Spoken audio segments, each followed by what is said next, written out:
Here with head baseball coach Ryan Kelley as we embark on the 2020 season coming up here in a few weeks. Last season was successful by several different measures. 35 wins, another NCAA tournament appearance. Those 35 wins, second most in program history. Kind of let's put a period at the end of the 2019 sentence. And what were you most happy with from that season? I was probably most happy with the results of as an example of how hard the guys worked on and off the field. 35 wins, and we had a lot of great individual performances that helped meet various records in the program history, but also accompanying the NCAA birth and success. We also achieved over 1,000 community service hours of our guys getting off the field and doing special leadership in the community. And I believe our team grade point average was just over a 3.4 overall.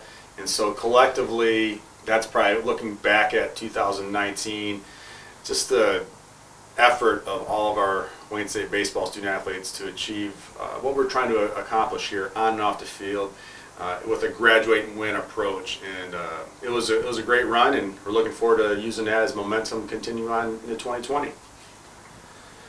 Now, looking at this year's roster, needing to replace maybe two of the best players in program history. That's saying quite a bit because there's been a lot of great players. But Justin Kelley, the home run king, and Hunter Brown, maybe one of the better pitchers this program has seen too in the Houston Astros organization. Talk about those two guys and the seasons they had and replacing them, because that's kind of the beauty of college athletics. Always next guy up, and from season to season the roster is going to change quite a bit. Yeah, so they were great workers at Wayne State and in the athletic environment. They trained hard. They focused on great development, and they were competitors. So you got to be able to put your practice and makeup into play and still beat the opposition. And Hunter Brown, obviously going into fifth round to the Houston Astros, that was an exciting time. He had a remarkable season, a historic season, not only for Wayne State, but Division II baseball nationally, and it was a fun ride, and it was great to experience and witness, not only as a coach and our coaching staff, support staff, but his teammates and his peers and his opposition. It was an enjoyable ride, and we wish him the very best moving forward.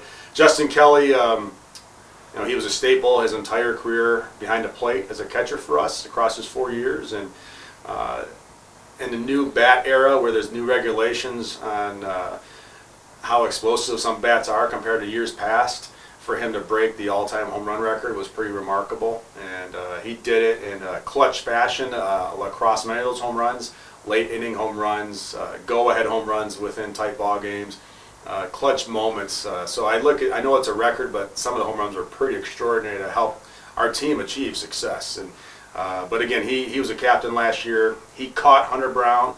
And so Hunter Brown probably does not get to the point where he is with success in a mound without Justin Kelley as his battery mate.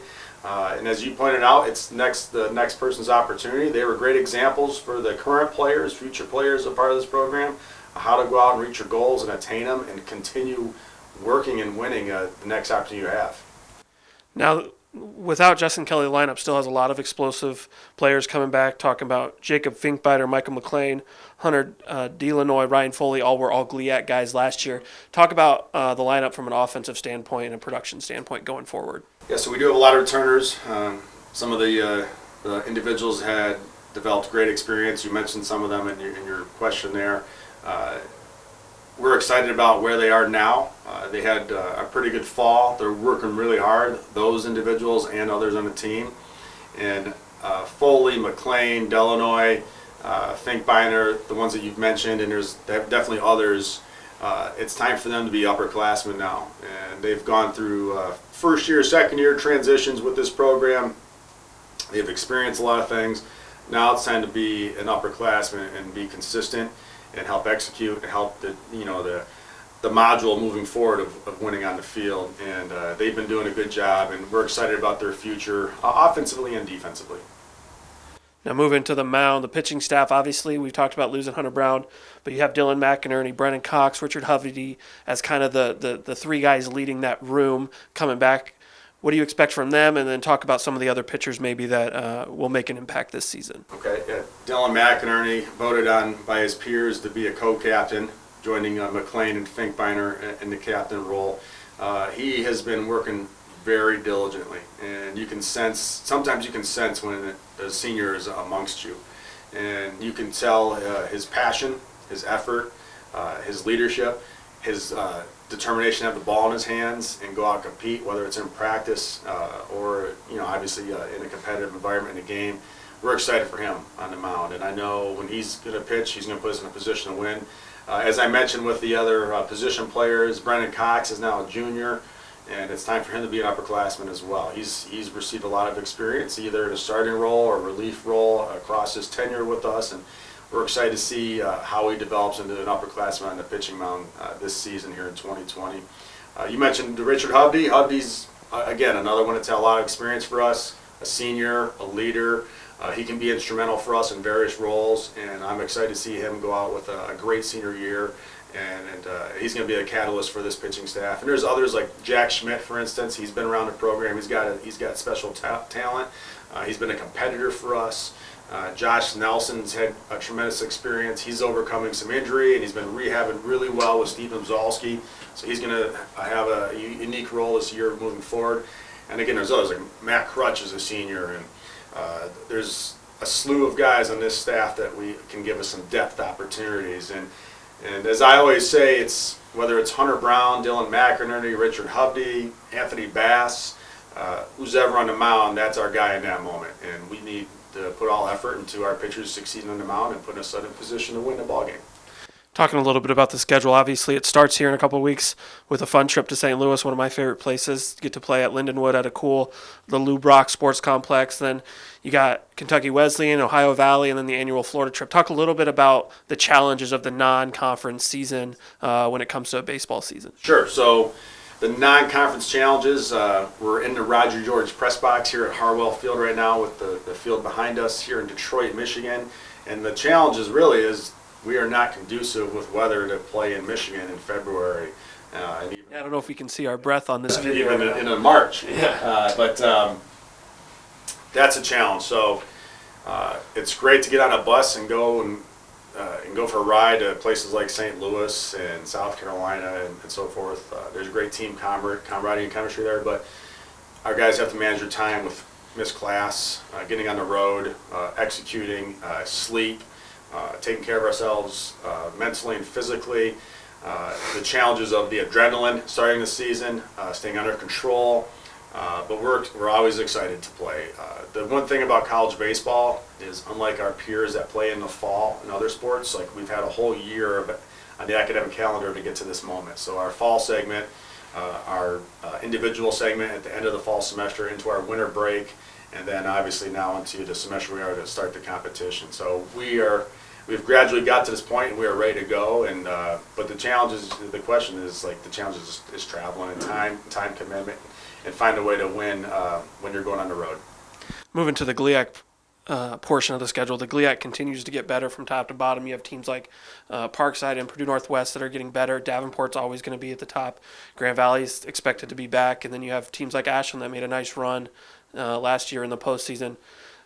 That schedule's just a grind. You're playing 4 games a week, sometimes more.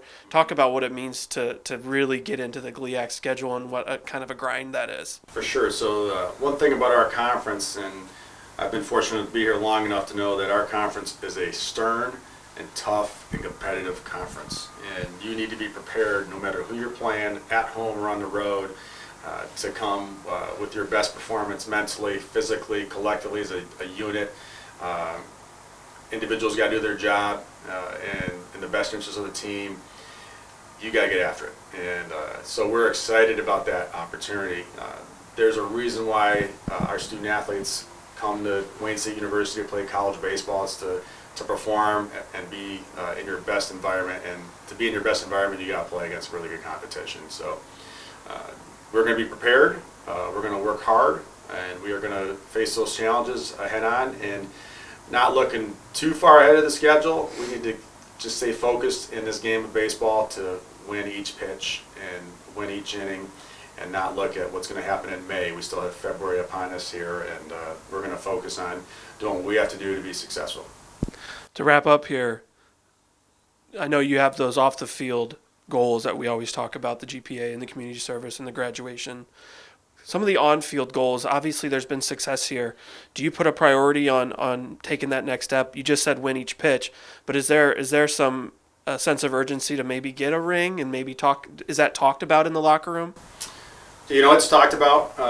I think every student athlete, when they're lifting weights and practicing and we're in meetings, and we use the word championship often in our meetings, we want to create a championship experience. And a championship experience is have an opportunity to get a dog pile every now and then, sing a fight song in a locker room after a big win. And obviously that's our goal. We want to win it all.